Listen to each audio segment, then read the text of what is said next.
încă o dată repetat. An de liceu, când o una îți pare, fiindcă știi că te va asculta.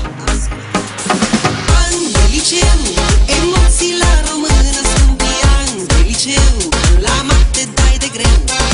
An de liceu, când ți soarele în mână și te crezi legendar Prometeu.